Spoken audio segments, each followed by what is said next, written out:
కాలికి చేతికి వైరు చుట్టి కరెంటు షాకు పెట్టి అన్నను చంపిన తమ్ముడట.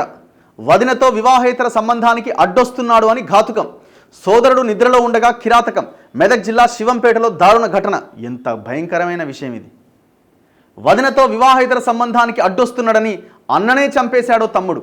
అన్న గాఢ నిద్రలో ఉండగా అతని కాలు చేతికి విద్యుత్ వైర్లు చుట్టి కరెంటు షాక్ కొట్టించి ప్రాణం తీసిండట. మెదక్ జిల్లా శివంపేట మండలం నాను తాండాలో జరిగిన ఈ ఘటనలో తేజావత్ శంకర్ తన తమ్ముడి చేతిలో హతమయ్యాడు. ఇందుకు సంబంధించి పోలీసులు తెలిపిన వివరాలు ఇలా ఉన్నాయి.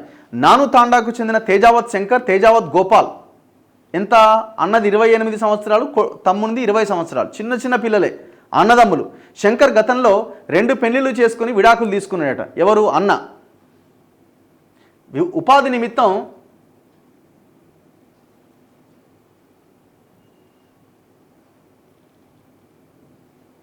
వీడు గోపాల్ పాపం వాళ్ళ బ్రదరు అన్న. ఉపాధి నిమిత్తం హైదరాబాదులో ఉన్నప్పుడు ఏడాది క్రితం తల్లిదండ్రులు లేని మరో యువతిని ప్రేమించి పెళ్లి చేసుకొని తాండాకు తీసుకొచ్చిండట. అయితే శంకర్ భార్యతో గోపాల్ వివాహేతర సంబంధం పెట్టుకున్నాడు.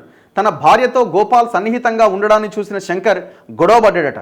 తన భార్య జోలికి రావద్దని తమ్ముడిని హెచ్చరించిండట. ఈ విషయంలో అన్నదమ్ముల మధ్య పలుమార్లు గొడవలు జరిగినాయి. అయినా గోపాల్ మారకపోవడంతో పెద్దల సమక్షంలో పంచాయతీ కూడా పెట్టిరట.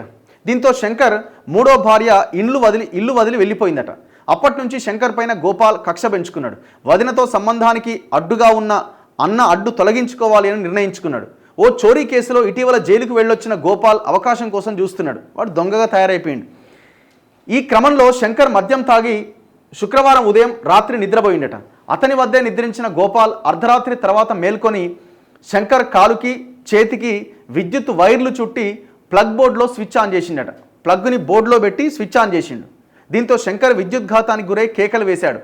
ఈ అలికిడికి నిద్రలేచిన వారి తండ్రి చందర్ తలుపులు తీయమని అరిచాడు. తలుపులు తీసిన గోపాల్ తండ్రి చందర్ను నెట్టేసి అక్కడి నుంచి పరారయ్యిండు.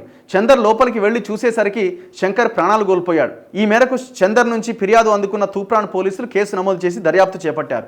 నిందితుడు గోపాల్ను పోలీసులు శనివారం సాయంత్రం అదుపులోకి తీసుకున్నారట.